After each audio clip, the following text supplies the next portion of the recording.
Here's the thing about dribbling. No matter where you play on the field, you need to be able to do it.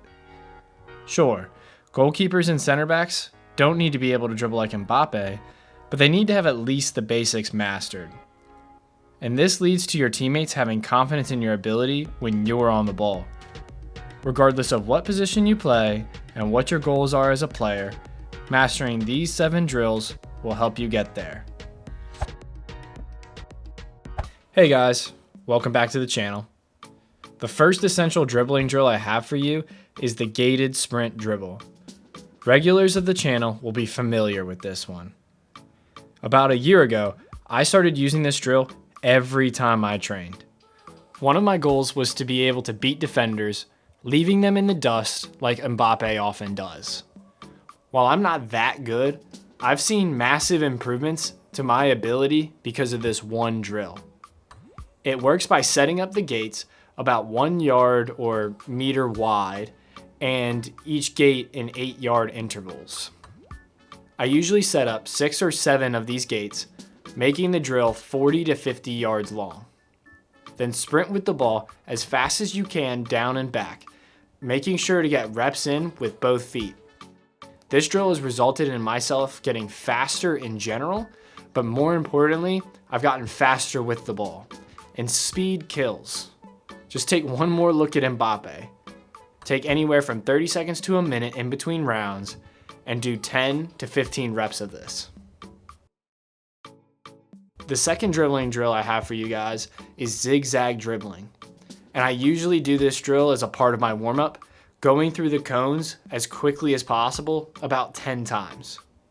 As you can see here, there's a few different variations you can do for this drill too. You can go through them normally, you can go through them by going around to the top of the cone first, or you can even work on your turns like the Cruyff turn. This drill is excellent for improving your change of direction and helping you burst away at speed. Going around the top part of the cone first too will help develop your close control dribbling and sharp cuts, which is super important for beating defenders in games. And speaking of working on your change of direction, the third drill I have for you is the figure 8 drill. Now, for this drill in particular, I want you to test yourself. So next time you go to the field, put these 2 cones 5 yards apart and see how many times you can get around the cones in 1 minute. Test yourself with your right foot only, left foot only, and both feet. For this test, each time you get around the starting cone counts as 1. Not only will this drill help improve your dribbling ability, but it is also a great test to see if you're getting better as a player. Go test yourself and come back and tell me what your score was. Then try to beat those scores in the next month. It'll be difficult to do, but you can do it. I won't spend too much time on drill number 4, and that's not because it's worse than the other drills, but it's because I have a whole video that I put out on it last week.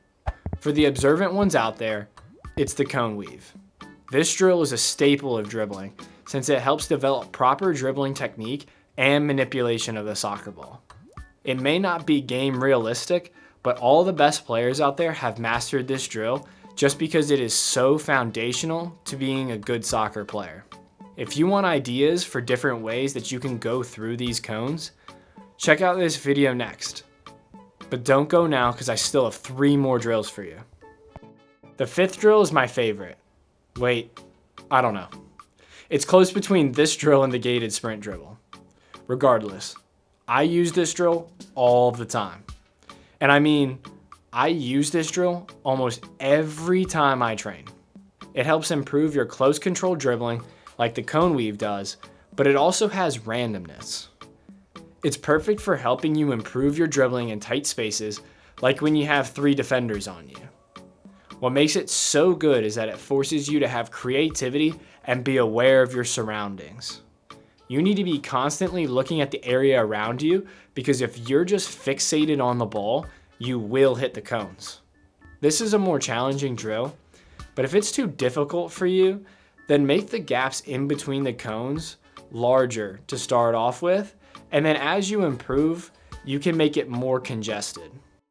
Back to a more simple drill here, this one is the move at the cone.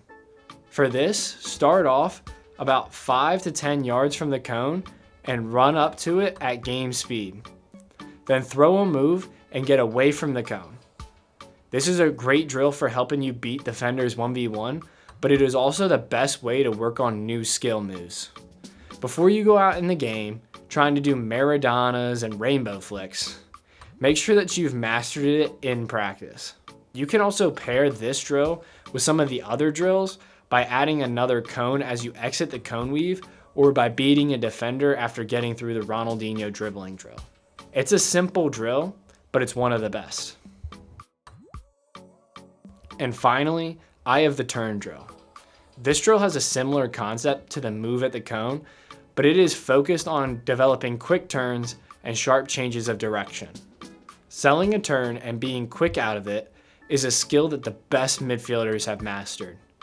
Even some of the slower players out there like Sergio Busquets can beat defenders by mastering these turns. So set 2 cones anywhere from 5 to 10 yards apart, then dribble up to one turn and get away from the defender as quickly as possible.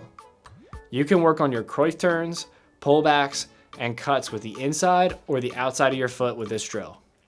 And you can either do it like how I did, developing all these turns at once, or you can separate each round doing 30 seconds of only the Cruyff turn and then 30 seconds of pullbacks and so on.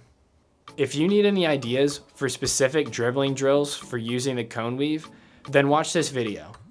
Also, if you've learned something or have gotten anything out of this video, just let me know by leaving a like. Thanks for watching, and I'll see you in the next video. Peace.